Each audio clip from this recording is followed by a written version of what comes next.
Welcome, welcome, welcome to this week's live stream. I normally do it at Sundays at 6 p.m., 7 p.m. Um, Central Standard Time.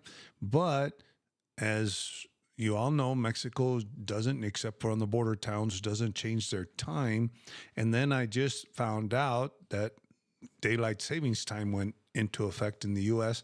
because I don't really pay attention to it, but I was warned.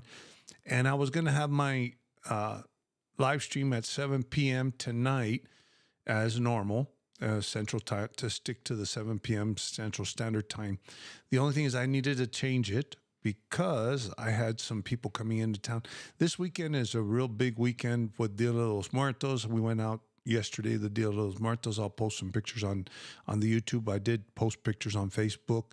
I'm not sure if a lot of people are going to show up. I totally forgot. It's Sports Sunday in the U.S. A lot of times people are tied up during the afternoon. The other thing I wanted to do too is kind of experiment with maybe changing times. What I'm finding is it's kind of well, I try to make it on Sundays, but Sundays are down day, and then a lot of times people will invite us out to dinner or lunch and that type of thing. So I'm trying to figure out whether this would be a great time. If you guys agree that this would be a great time, I can move it up during the Sunday. Um, and if not, hey, Sister G, how's it going? Um, if not, I'll move it maybe during the week. Or if you guys would rather that I just keep it as Sundays in the evening. I've been kind of inconsistent lately just because I've been working on the house. um, and we're still working on the house, and we still have a big, well, I guess a big mess. They finished the floors downstairs, but we still have the patio to do, and so we still have a lot of noise going on and a lot of going back and forth. We had Dia de los Muertos, which I got real busy with, and so depending, I tried. Like I said, I haven't had very much time to do videos at all. I've said that many a times, but I'm basically trying to get back on my feet here with all the work in the house and everything else. It's been a lot.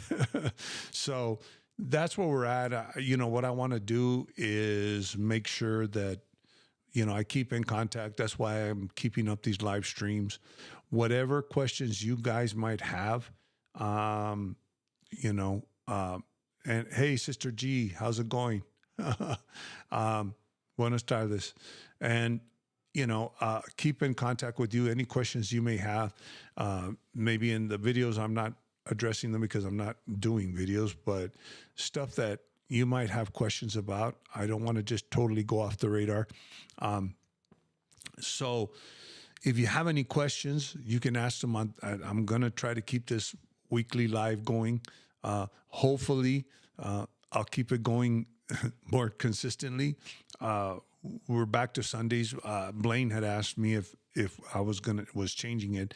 I did change it this last time because I had some commitments. So, hey Henry, how's it going?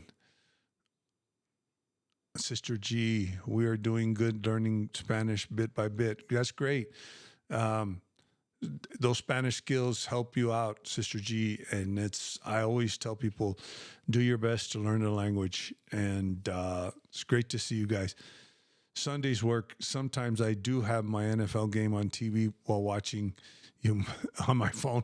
Okay, Rick. Well, I guess you're double tasking, watching the live, but I want to make sure everybody that I'm not, going into anybody's live or NFL stuff, also on the weekends, stuff like that. But I'm here to answer any questions you guys might have.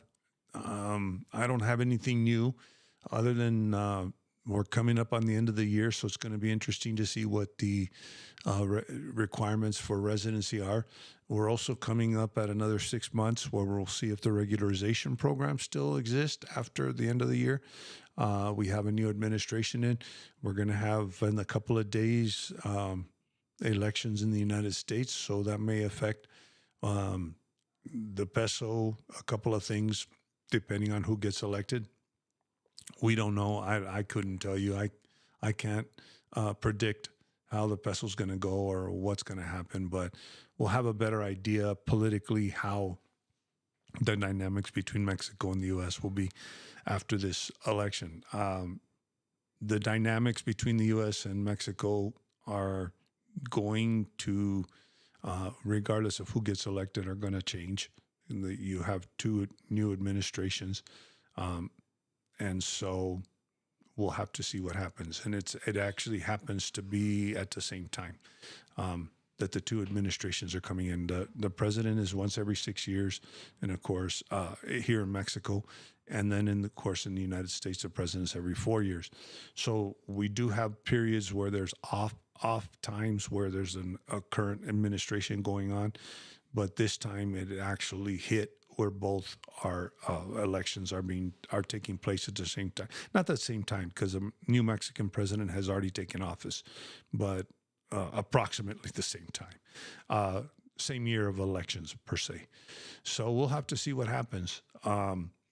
And like I said, I'm just keeping this open to keep an open dialogue. As soon as I can get to doing videos, I'll do videos.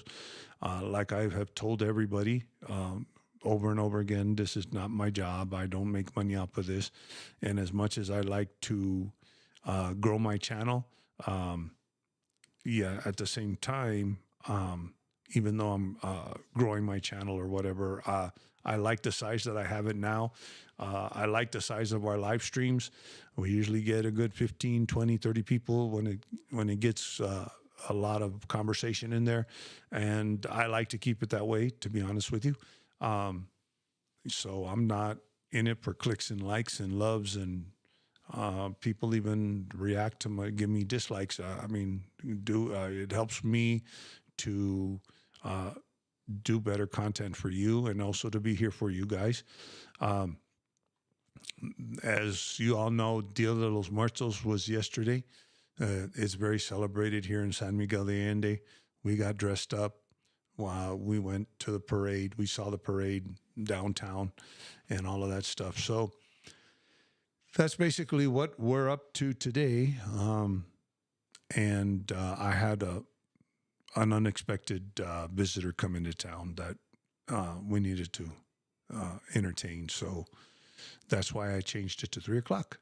So has anybody got any questions, any comments about anything?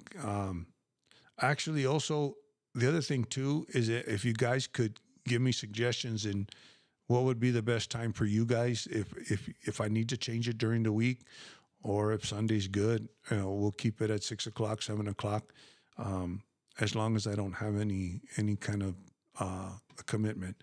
But any questions are welcome. Any comments? Any comments on? I know some people share their experiences. Feel free to do that.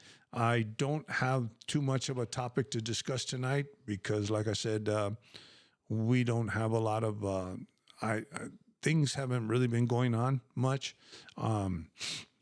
Now, what I will talk about too is there is a lot of stuff going on in the Sinaloa, Culiacan area. I know there's been a lot of people trying to defend that there's nothing going on there. Things will, hey, Gianna J, how's it going? Things will calm down. It's just a vie for power in that area. I wouldn't advise people to be in that area. Even in Mazatlan, there's been some incidences there. But other than that, everything here is perfect. We don't, like I said, we don't know what's going to happen with the new. Now, the new president is looking at raising the minimum wage exponentially like the former president. So if the formula sticks with the minimum wage, we're going to see some substantial increases again. I don't know if it's going to be 20% like in the last couple of years, because I think they're asking for a lower a minimum wage increase, but it is the goal of this administration, was the last I had heard, was they wanted to increase it by at least 50% by the end of the by 50% overall by the end of the term. So we may see that kind of stuff going on. The regularization program, heaven knows. Let me see. Diana J has a question here. Question: I'm married to a Mexican citizen. I have been rejected twice for residency. I have the Mexican relocation guide, but the people didn't answer my text or email or phone calls. Diana J, did you try, when you said you've been rejected twice for residency, was that at the consulate or when you came here with INM? Because you should be able to do it directly with INM, and you should be able to, you shouldn't get rejected because you're married to a Mexican citizen. You can do it straight here in Mexico. Did you go to a consulate or did you go to an INM office when you got rejected? That's a question that I would have. Now, as far as Mexico relocation guide, which people didn't answer, because I can go ahead and see why they're not answering. Because one thing about Mariana, if there's any kind of issues with any of the people contacts in the relocation guide,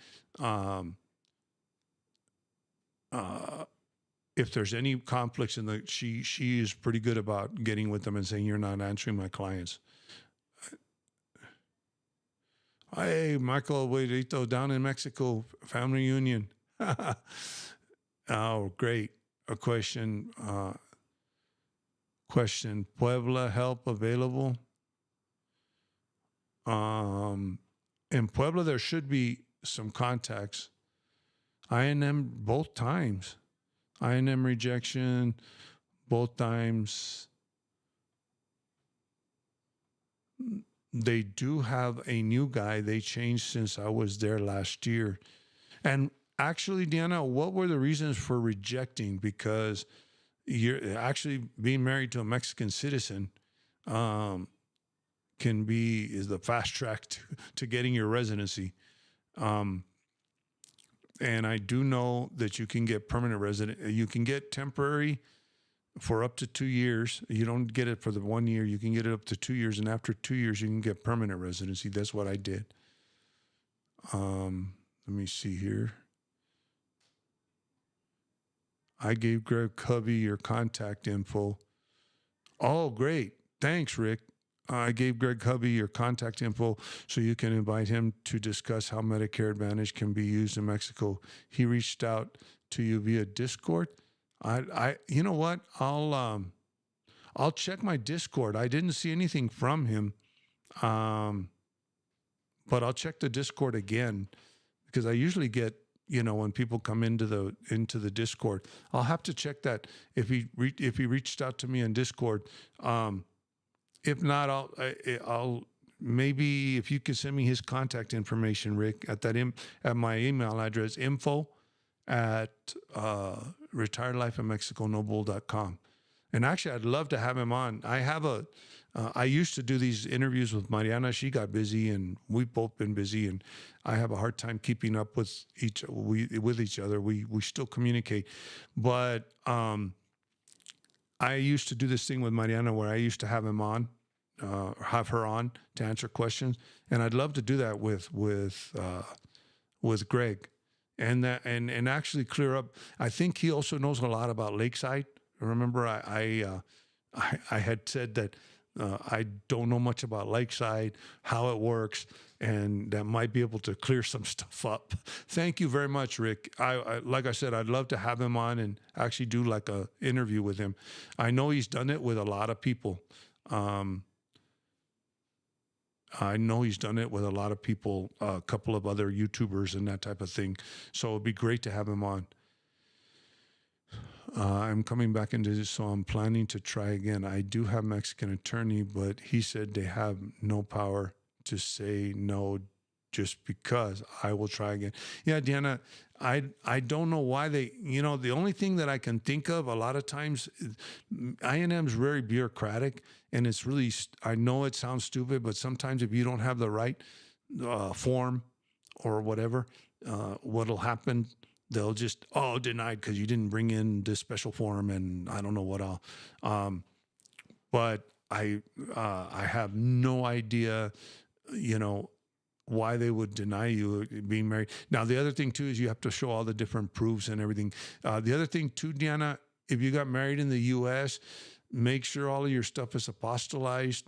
What my wife and I did, we just basically registered we went to a notario and registered our marriage in Mexico.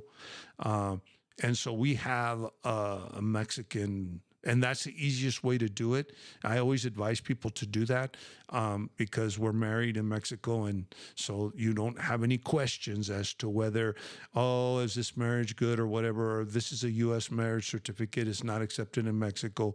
All of those different things. You might want to make sure that you apostolize, or if you're married in Mexico, that should be enough. I mean, the marriage certificate. The other thing in Mexico that we were noticing, my wife and I, because we are married here in Mexico, every time they have asked for a marriage certificate a couple of times, I know in Nuevo Leon, in the state of Nuevo Leon, that the marriage certificate, a copy only, I guess, expires after 6 months. So we have to always go down to the registry and get a copy whenever they ask. Alex M., my wife and I need a referee. I want to drive from Michigan to Mazatlan, crossing the border at McAllen and going through Durango. She's very concerned about the cartel wars and wants to fly. Alex, to be honest with you, I'll tell you what I would do just to see the situation is I would fly first to Mazatlan. But if you are going to go to Mazatlan, I wouldn't cross in McAllen, Texas. You would probably be best if you cross more towards Eagle Pass or not Laredo. I would say Eagle Pass and more towards the west. But Eagle Pass, if you're going to cross through Texas, is probably your best bet. Going through Durango is fine. There has been some issues. The problem right now with the cartels fighting in Sinaloa, it's not as much Mazatlan. And I did mention a little while ago that people are saying nothing's going on there. There has been some stuff that has gone on there, but it's very isolated in Mazatlan proper. But there's a lot of stuff going on inside the state. So having to go through Sonora, Sinaloa, just to get there might be a little bit of an issue. I would stick to toll roads if you want to drive. I don't think you'll have a problem if you stick to the toll roads, you cross in the right places, and everything else. Once you get to Mazatlan, you should be fine. Usually Mazatlan is a no-go area when cartels are fighting because that's where they go and relax. I hate to say it, but that's just the way it is. But the same thing with Cancun. You don't see you see some cartel fighting, but it doesn't spill over. So you should be okay, Alex. And like I said, I would fly. That's just my personal opinion. That right now with the situation the way it is, and the problem that I tell people with cartel violence is not necessarily that you're involved or you're going to go through certain areas. It's the randomness of it. The cartels don't plan when they're going to fight. So it's just being in the wrong place at the wrong time. So, and Michael has good, as long as you avoid going through Sinaloa right now, it's not a good time. Durango shouldn't be too bad. Yeah. And I agree with Michael. You should be fine through Durango. The only thing that I would change is McAllen for Eagle Pass. You might extend it a little bit by a couple of hours, but I would go through Eagle Pass.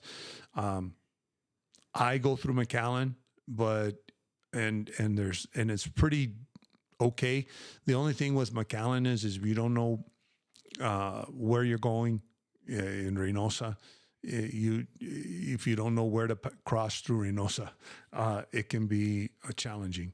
So I would take Eagle Pass.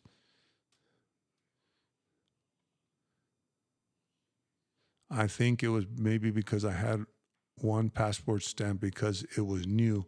I am bringing all my old passports, and yes, we even got married again in Mexico and have apostolized documents. Gianna, to be honest with you, I don't know why. Uh, um, to be honest with you, I have no idea why uh, they're denying it because they shouldn't. Especially the fact that you even have, uh, like you said, you have your marriage certificate from there in Mexico.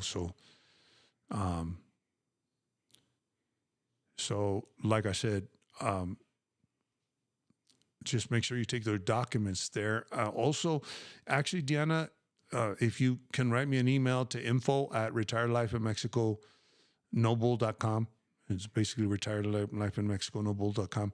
And actually give me the name of the contacts of the people that from the relocation guide that aren't getting a hold of you.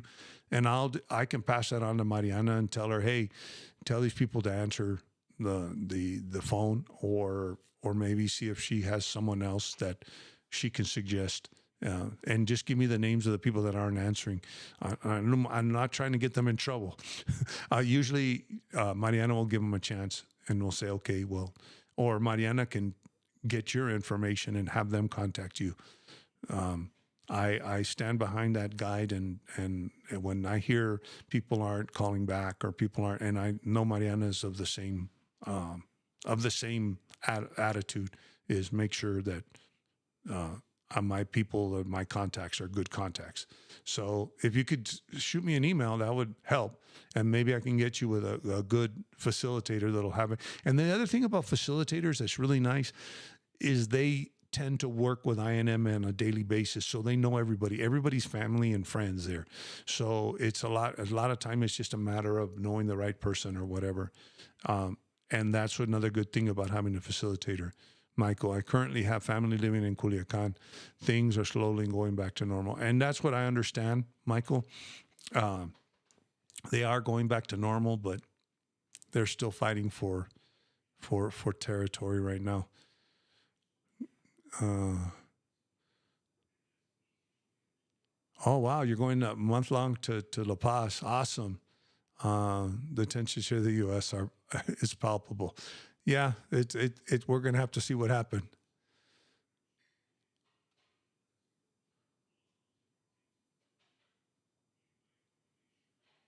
I just read in Mazatlan a up armored USV was hit by 2050 caliber rounds to get through that armor.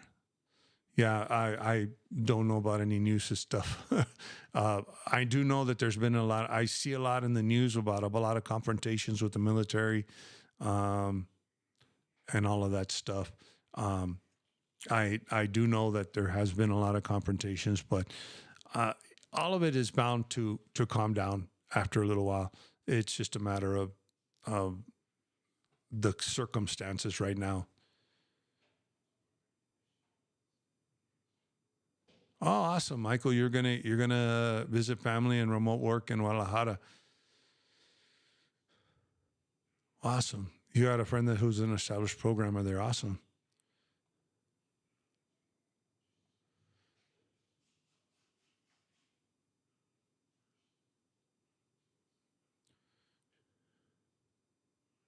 Okay. She knows. Okay. Okay. She does know that they have a new guy. They have one new guy. I haven't called him yet. We'll try to, if you don't have any luck, let me know. Um,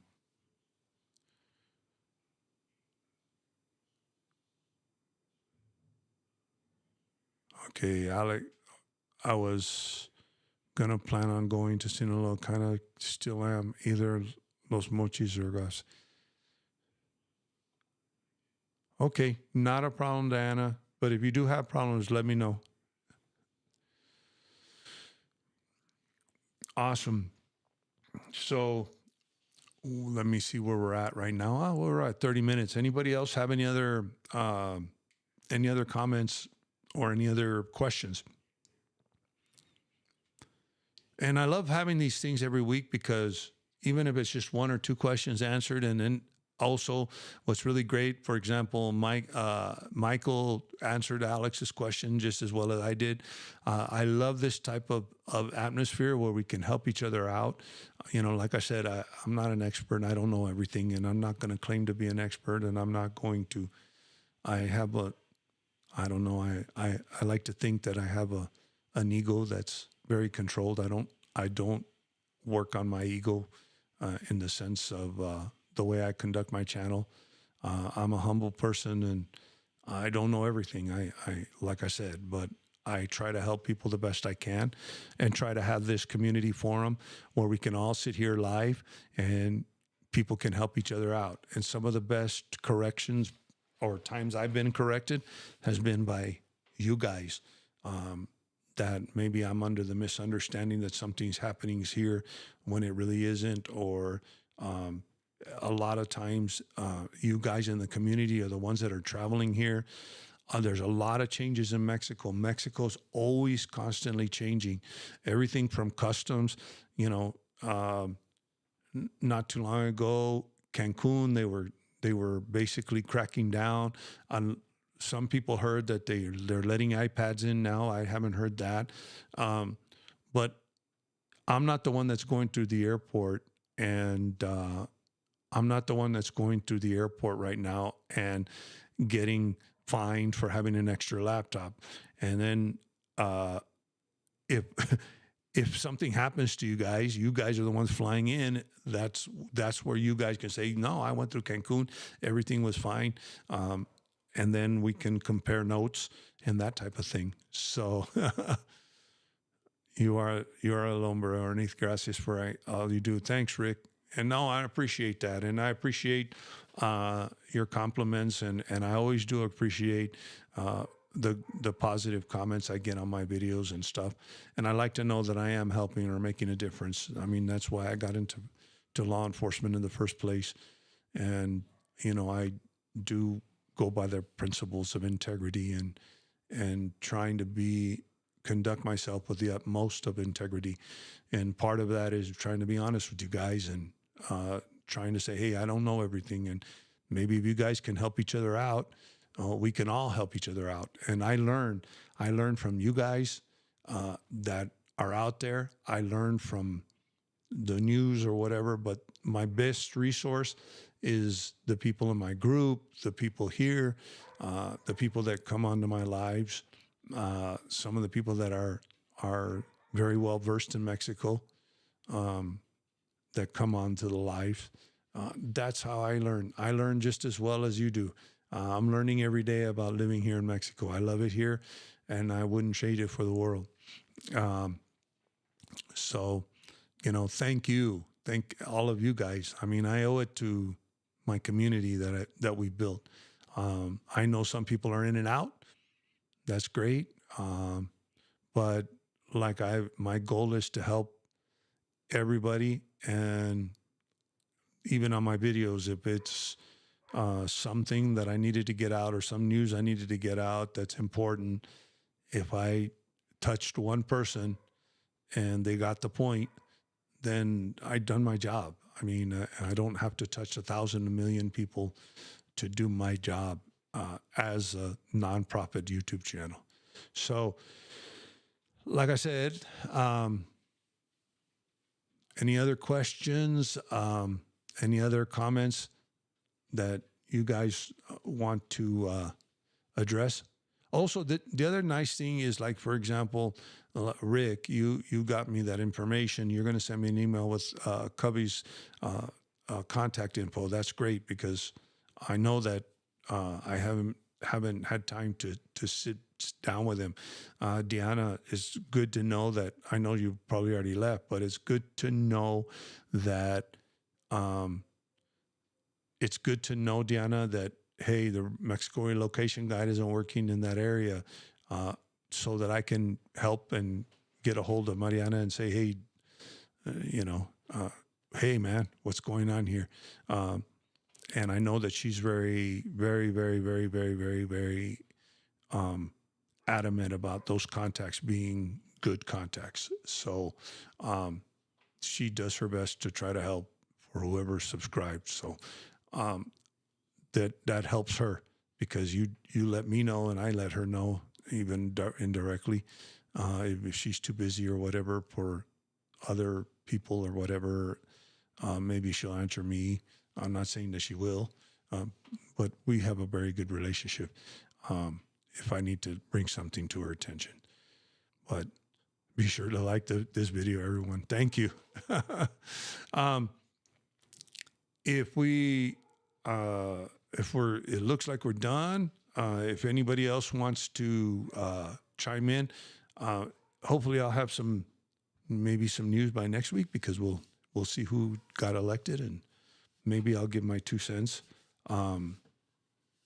But I don't get into politics, but what I will get into is what might possibly happen, just based on policies. And there's going to be, I don't know how much of a change there's going to be, because like I said in my last live stream, a lot of this is political rhetoric. Congress can say all they want, that they're going to send bombs into Mexico to blow up the cartel, but doing that is totally different than saying it. President Trump can say he's going to deport 1 million people, but accomplishing that is a lot different than saying it. And that's one of the things that we need to understand. And I don't think we understand in the U.S. in the political landscape. Everybody thinks that we can just do all of these things, and it's not possible sometimes. And what'll happen is probably there'll be some political concessions made on both sides, no matter who the new administration is. But what kind of political concessions are each side going to be asking for? That's going to be the secret to the whole thing. So we'll have to see what happens. Well, the U.S. did send the Army many times to try to capture Pancho Villa. Yeah, nerd. But I will mention one thing. It was with the United States', it was with Mexico's approval. And that's one of the things that, yes, you can talk about bringing the military into Mexico, but Mexico's going to have to approve of it and I do know that the U.S. did send in, but a lot of people, if you know the story of Pancho Villa, the U.S. went after Pancho Villa because there was a massacre in Colombia, New Mexico, and people blamed Pancho Villa for the massacre. And there's been a lot of contention as to whether it was really him, because Pancho Villa, after the revolution, if I'm not mistaken, didn't, or after all of the political stuff, he went off to live by himself, and he didn't really agree with the new administration. So there's even conspiracy theories that it was really the Mexican the government that killed everybody and then blamed it on Pancho Villa to get the U.S. to go after him. But one thing, the U.S. Army did go into Mexico with the permission of the Mexican government at the time, because they wanted to get rid of him, just as well as, of course, the U.S. government, because of Colombia, what happened in Columbus, New Mexico. Not Columbia, New Mexico, Columbus, New Mexico, across from Palomas. Yes, Laura. That was a massacre that happened. And actually, that's what prompted the U.S. military to go after Pancho Villa. And that's been a point of contention. But the U.S. Army had the help and the blessing of the Mexican government when they were going after Pancho Villa. Now, here's the thing that I will tell you, and I've said this before, this is no secret. The U.S. has been assisting Mexico with the drug war since I can remember. In the 30 years that I worked, I can tell you the U.S. pours a lot of money into Mexico. Um, and they even have a special office in the embassy. I'm not going to talk about it too much, but that does nothing but narcotics, increasing infrastructure for narcotics enforcement. And they have one here in Mexico. And so a lot of that aid will keep coming. And some of it is military aid, um, in the shape of advisors, training, sending Mexican officials. Like I even told you, Ed Calderon trained with the Navy SEALs. Ed is a U.S. podcaster. He lives in the United States now, but he worked in Tijuana with what we call a vetted unit. These units are special units that get polygraphed and all sorts of stuff. And he worked during the Calderon administration in Tijuana, fighting the drug war. And most of the stuff that he did was funded by the U.S. I mean, and those are the types of things that keep going on. Now, even though politicians say that, oh, we're going to do this, we're going to do that, but there's been a lot of what's said politically and what's done on the ground are two different things.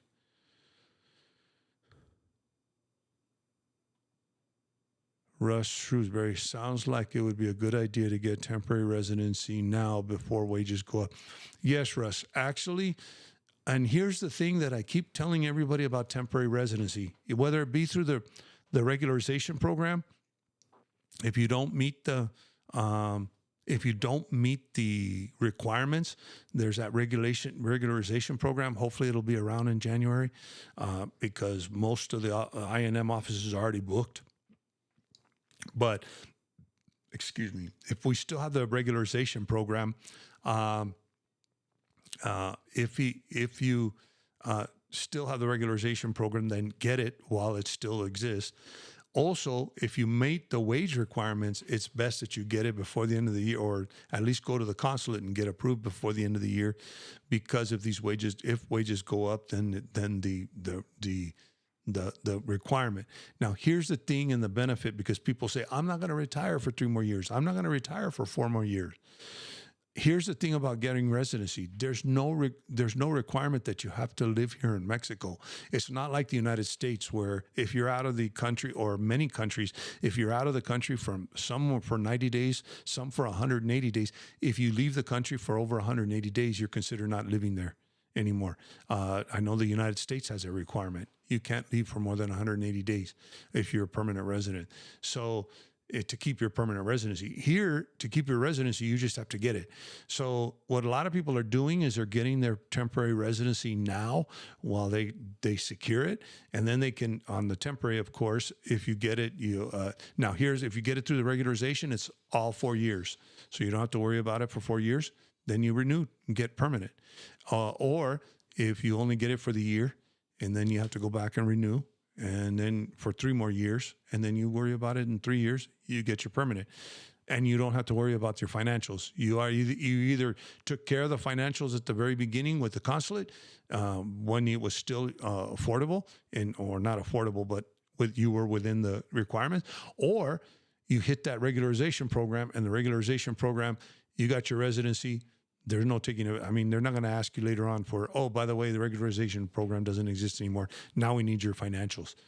Now, I do know that at renewals, they will sometimes ask you for your financials, but I've never known anybody to get denied because they were underneath the financial requirements. I think it's just it's more of a show me you're making money, but I think it's just more of a bureaucratic thing.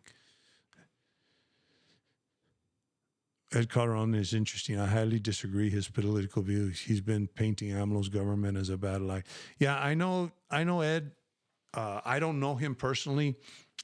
I think Ed has a lot of trauma from what he went through with, and I can relate because I know how bad it was during his time in Tijuana with the cartels. Also, the other thing too that Ed, he has a law enforcement perspective on it, and even from a Mexican perspective or from a U.S. law enforcement perspective, it's a totally different perspective.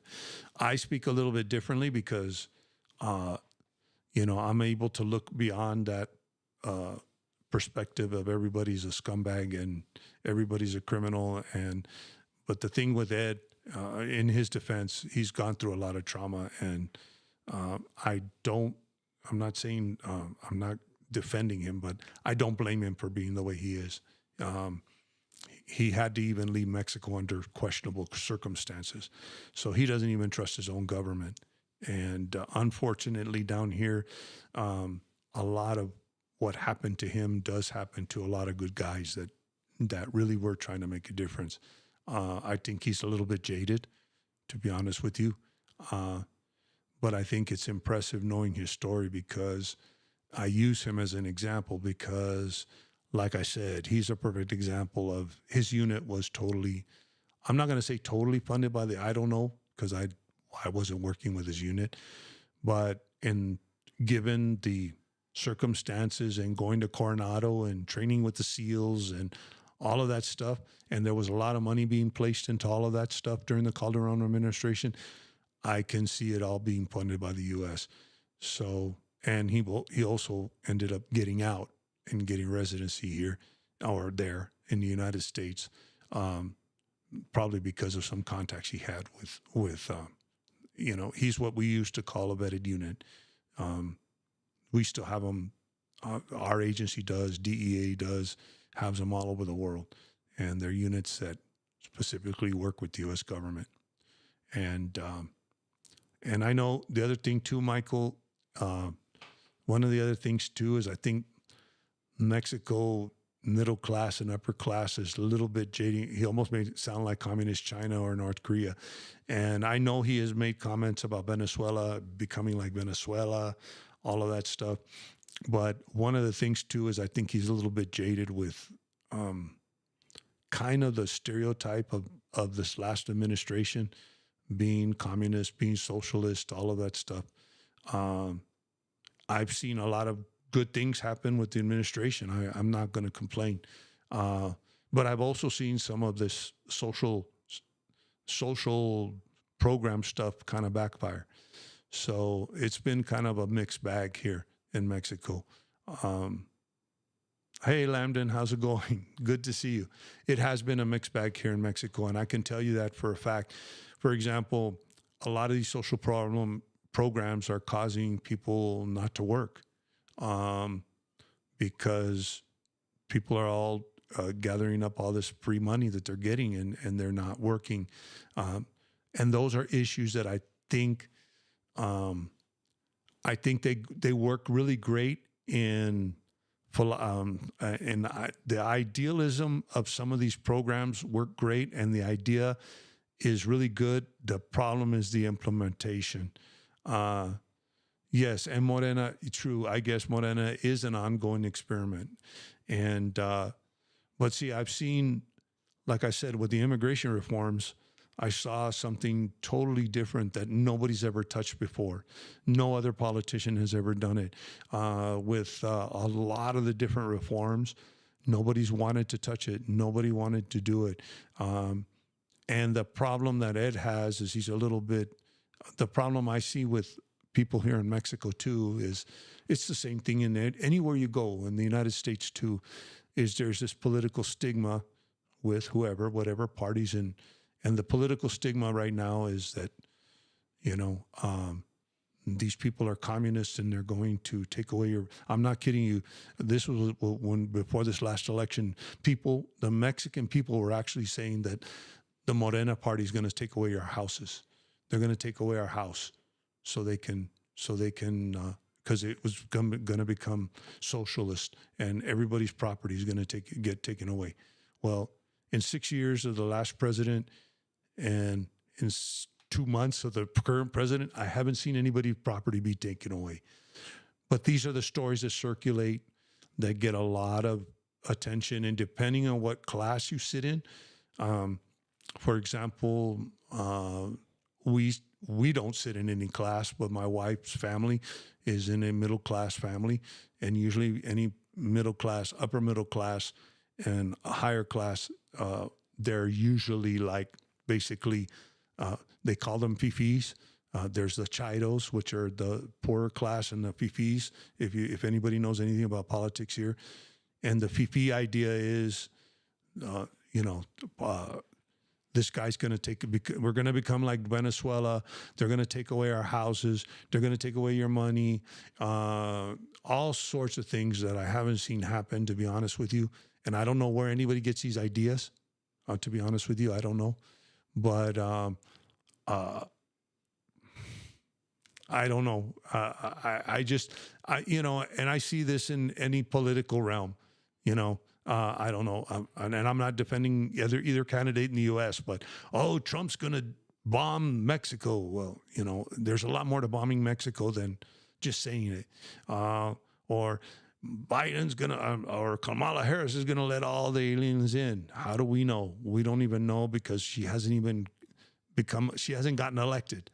So, I think that's the problem that you have in Mexico. And I think that's the problem that Ed has.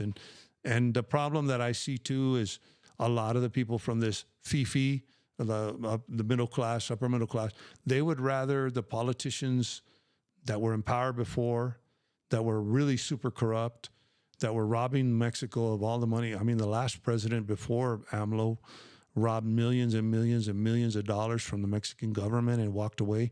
A lot of the ex-presidents end up leaving the country because they are afraid of getting arrested for all the money that they stole.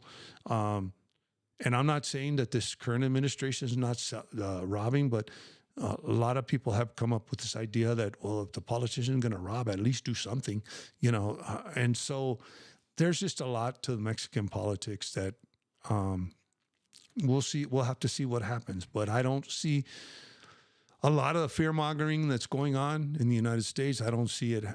I see stuff going on, but not as much as what the press or the media will say. Same here in Mexico. I don't believe it till I see it. It's not final till it's final. Like I always say, very true. Instead of giving all this money, Mexico should incentivize aggressively in science and technology in many schools. There should be funding for children or for teens who are underprivileged. Yeah, and actually, Michael, I think that's the direction they're trying to go in. But the problem is right now they're throwing a lot of money at throwing the money at them and saying, okay, we're going to keep your kids in school, 5,000 pesos for 2,500 pesos per kid to go to school as long as they stay in school. Okay, well, most kids have to go to school, primary and secondary, secundaria, primaria. So the parents are like, cool, thanks for the 5,000 pesos. I have 2 kids. Thanks for the 5,000 pesos. And then what happens? Oh, well, I don't have to work anymore because I'm getting 5,000 pesos for free. But what's to guarantee that kids' success?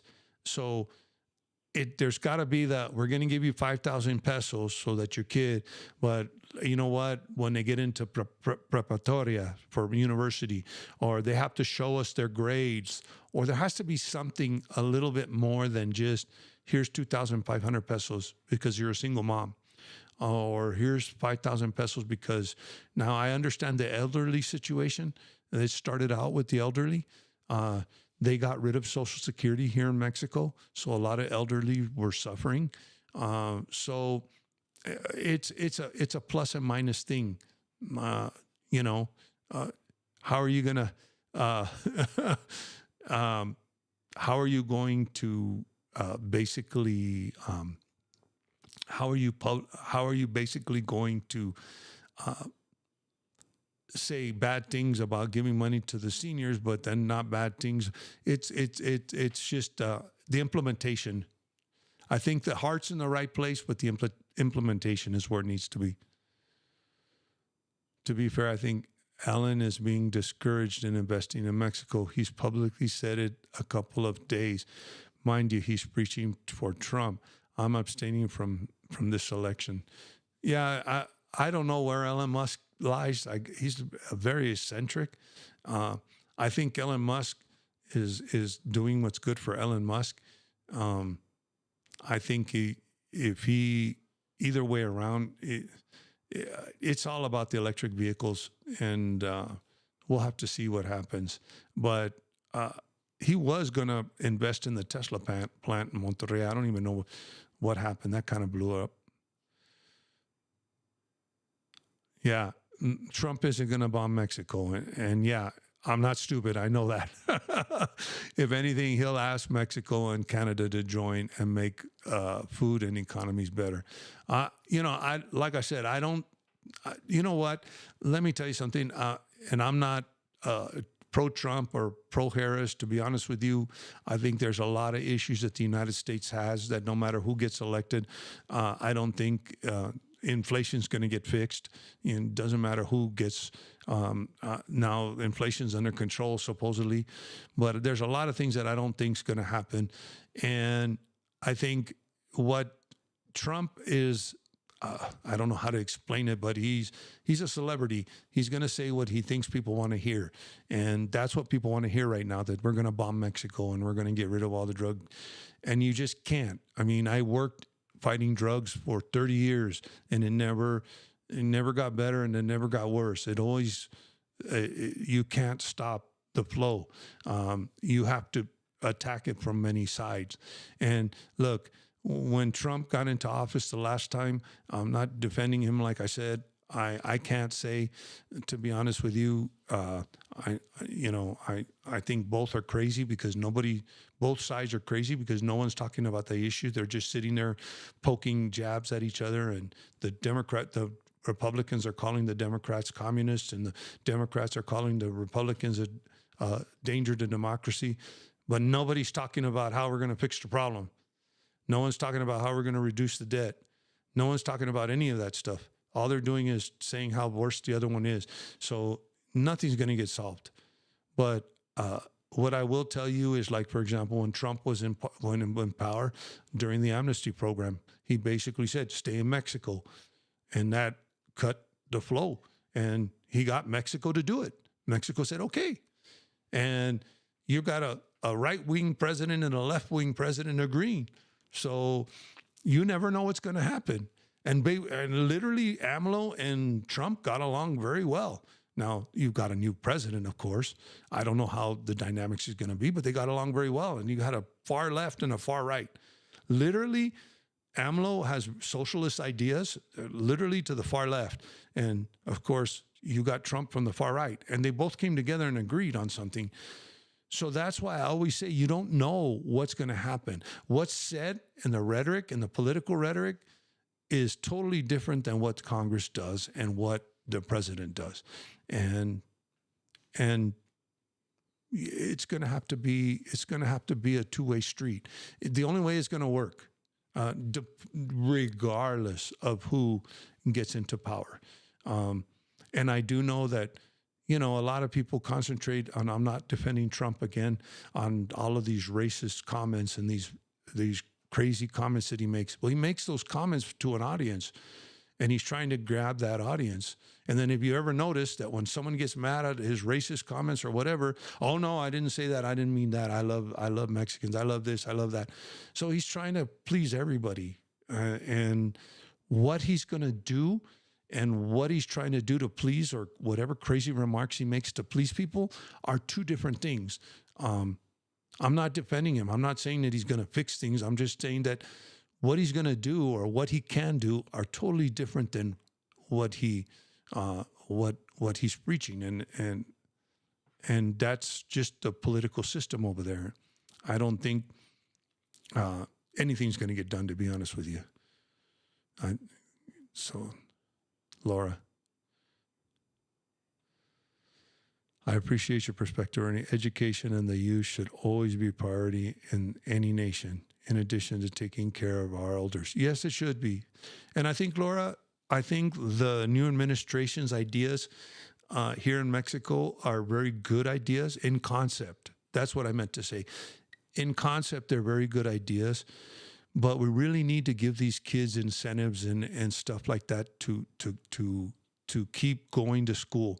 And I know that the idea is, okay, give the parents incentives so they don't have to work, so they can keep their kid in school. But the problem is that you start having these incentives that are not, how would you say, the kid's not incentivized to go to school. It's just somebody collecting money, and then nothing is happening.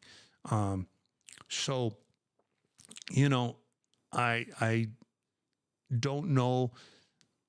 Like I said, it's good in concept, but it's just one of those things where I think they need to refine it if they're going to keep giving money out, and then make sure. I don't know. For example, I'll get, and I'm not. I can say the disability program in the United States is messed up, but I'll give it as an example. For example, you claim disability in the U.S., right? You get an injury, a job-related injury. You claim disability. Oh, or you know what? I'm going to even use unemployment. You claim unemployment or you claim disability. When you claim unemployment, what do you have to do? You have to keep showing that you're, and don't get me wrong, I know there's fraud, but you have to keep showing that you're filling out job applications, right? When you claim disability, you have to show that you're still disabled and you can't work. So those are the things that need to be added into these programs. I don't know how they, like I said, it's just been, I know that there was a public health care program that we're going to pay for everybody's health care, and that within Sabi, and that fell apart because nobody really implemented the programs correctly. And that's what I see. FY 30-year career in public education incentives can and are always problematic. There will always be people that misuse and waste the opportunity. Yeah, I agree with you, Laura. And that's the same that I was even giving the example of disability or unemployment. People abuse the system. There's people that are on disability that shouldn't be on disability. But what I'm trying to say is that you're at least putting a couple of things in place to either incentivize or de-incentivize people from abusing the system. And I do know that the workforce is kind of with all of these programs going on, or maybe say, okay, we're going to give you 2,500 pesos, but you still need to work, or one of your family members needs to work, or something. And it's not just, and I'm not talking about, when we talk about going to work, it's helping the economy. In other words, let's all be productive, and also part of education. My dad always used to say, my dad was an educator for his whole career, and in the universities, but in the universities, one thing he used to say, because he used to actually do a lot of during his off time, he used to do a lot of consulting for the Texas Education Board. And one of the things they were doing at the time that he was doing his consulting was they were getting into these standardized tests. And my dad was always of the effect of, look, there's more to education than them knowing the mathematics or them knowing grammar. There's social abilities. And one of the roads he went down when he was with the Texas Education Agency is that you're setting these kids up for failure because you're going to teach them how to take a test. I mean, he said this before all of these problems happened, and yet they're not being taught in critical thinking. They're not being done. So it's one of those things. This is an overall picture. You got to make sure the kid knows the math. You got to make sure the kid knows how to read. But you also got to make sure that they know how to think for themselves too. And that's an education that can't be given at the, or can't be directed. It's got to be given at a lower level. So these incentives that you're giving to the parents, you need to get that out so that the parents will encourage it too. So it's a very complex issue.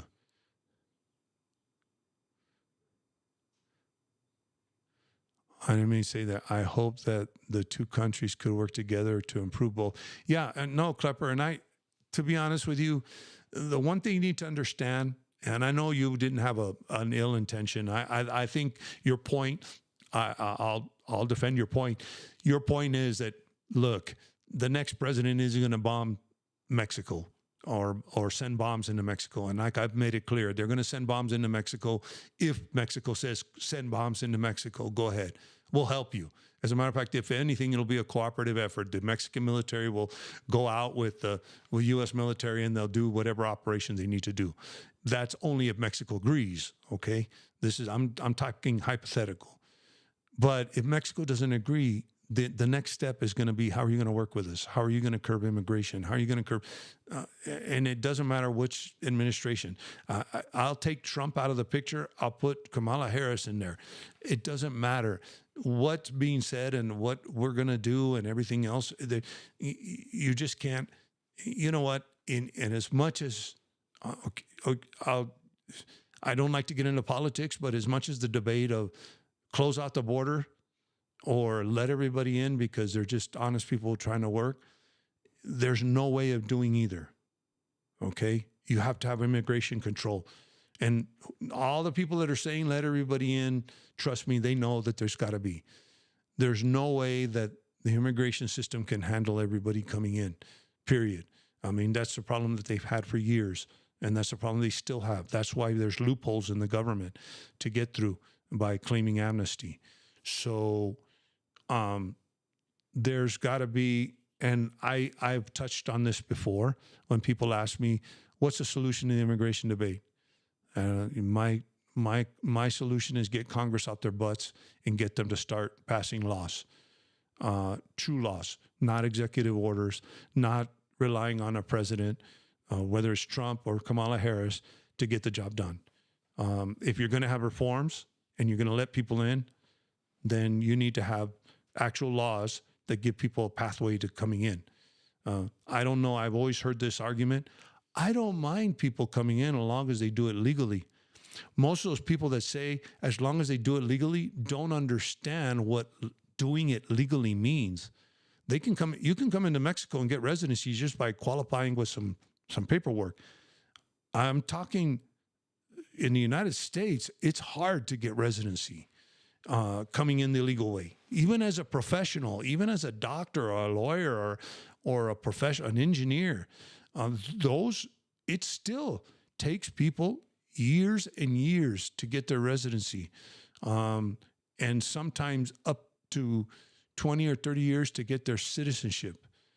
Okay, so that's the way you're going to let people in, and then also the way you're going to leave people. You're going to keep people out is getting rid of a lot of the loopholes in the law. There's a lot of loopholes in immigration law. It's the second most complex law next to tax law in the United States. And that's a fact.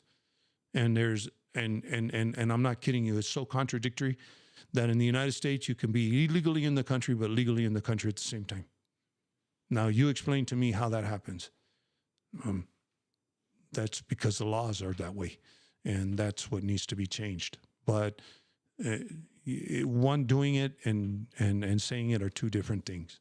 And it's the same thing. I've heard I've been through the immigration debate so many times. I was even on a working group. When I was in 2000, in the early 2000s, George Bush Jr. Wanted to start a program where he would let people in, but it wasn't a permanent program. You can come here and work for 5 years. It was a program to try to enhance the workforce here. And then you would get a permit. I was actually on a working group of how we were going to enforce these laws if they would pass. And of course, there was a lot of political rhetoric. We're going to do this. We're going to do this. And when it came down to voting for it, no congressman wanted to vote for it. Nobody wanted to vote for it, letting people in, because it was too limited. But it was just an excuse. And nobody wanted to vote for it because we need to control immigration. And nobody took a side, because God forbid, the problem you have with politicians, if I take a side, then I lose my voters on the other side. And that's the way it works. I mean, I lose my voters. So if I vote for a bill to let people stay here and I'm a Republican, oh my gosh, it's going to, even though the administration was Republican and the one that was actually proposing this program. Okay, so what happens? I'm not going to vote at all, or I'm just not going to vote for the program and just make up whatever excuse. So just make sure that just keep educated on what's going on. And we'll have to see. Like I said, and this is about Mexico, not about the United States or the political problems in the U.S. And I don't get involved in them. And I try to stay as neutral as possible with all the problems. Like I said, no matter who gets in, it's gonna be quite a deal for whoever gets in, and even for the Mexican president, it's gonna be a big. She's got a lot. She's facing a lot of issues with security. She's got a lot of visions for renewable energy, for technology. And that wasn't in the last president. Well, the last president did upgrade technology a little bit, but not as much as this new president, being as she's a scientist. So we'll have to see what happens. Well said, Ernie. Richard, hey, good to see you, Richard. I hope all is well as with you. I think the last time I talked to your brother or was in communication with your brother, he told me that you retired.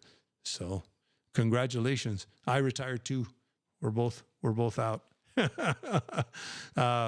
ought to hit me up, Richard. I'd love to hear from you. So, yeah, Laura, you said it right. Probably I spent 30 minutes trying to say what what you just said. Tax law and immigration law equal you're damned if you do and you're damned if you don't. And that's the way it's set up.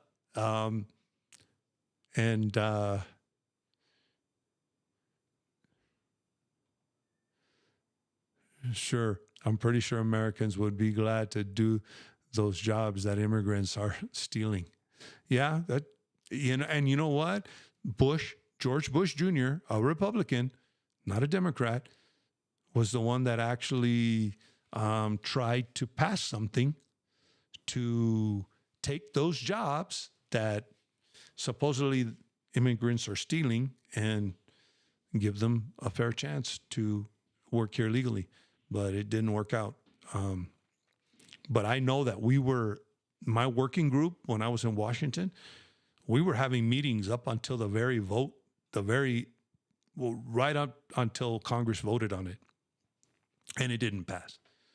But we still had to be ahead of the curve. Actually, we had to write papers to Congress on how we could accomplish doing this, because there was a lot of issues with the permit.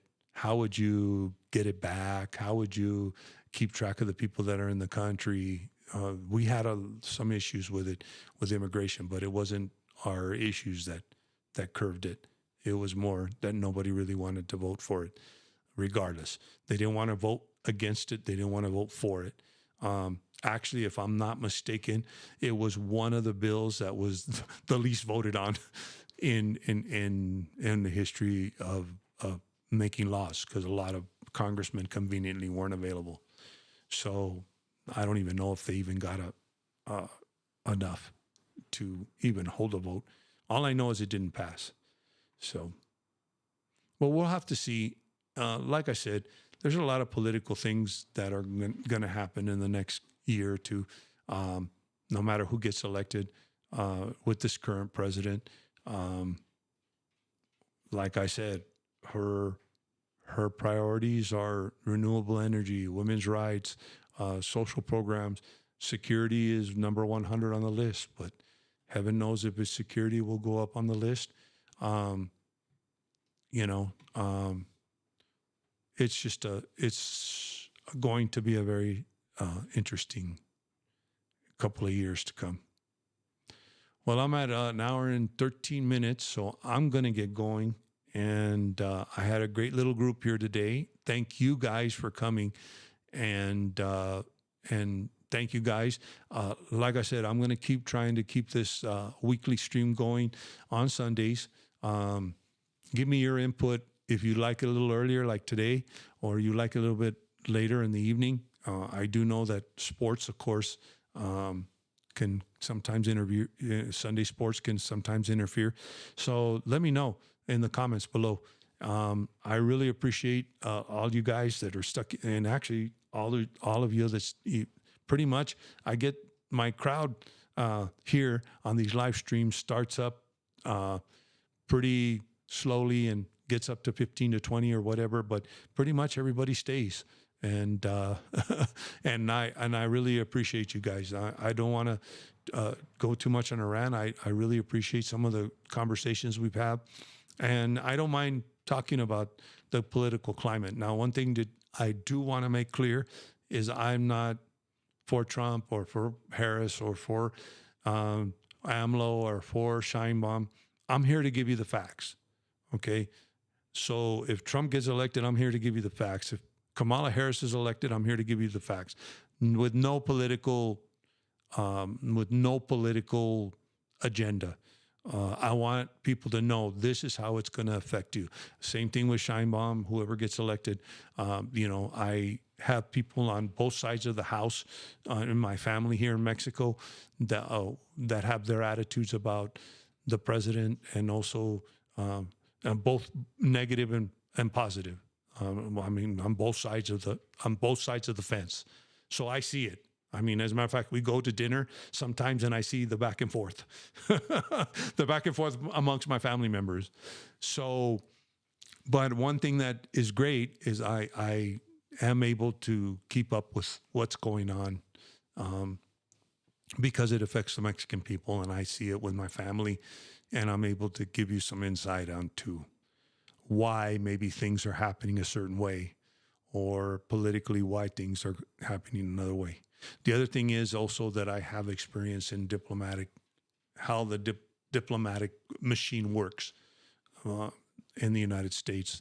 So I can give you a little bit of insight, because remember when I was saying something and doing something is two different things. Even a lot of these agreements that you see, Mexico's going to agree to keep people in Mexico for the amnesty thing. You don't understand. There was a lot of diplomatic stuff that had to be done behind the scenes to even get that to happen. Okay, so I'm trying to give you a perspective all the way around, and I'm not political.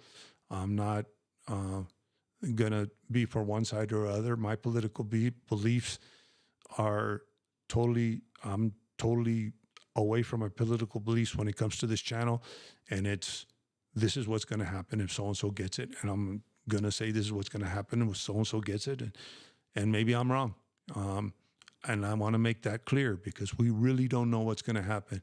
The peso is almost impossible to predict, and that's just the way it is. And what we might see in immigration is impossible to predict. But I can tell you what might happen based on political beliefs. So thank you guys for joining me. I got to get going. I have a dinner that I need to attend, and I need to get a little bit ready. And thank you guys for joining me. And until next time, like I say, stay safe as always, and stay informed.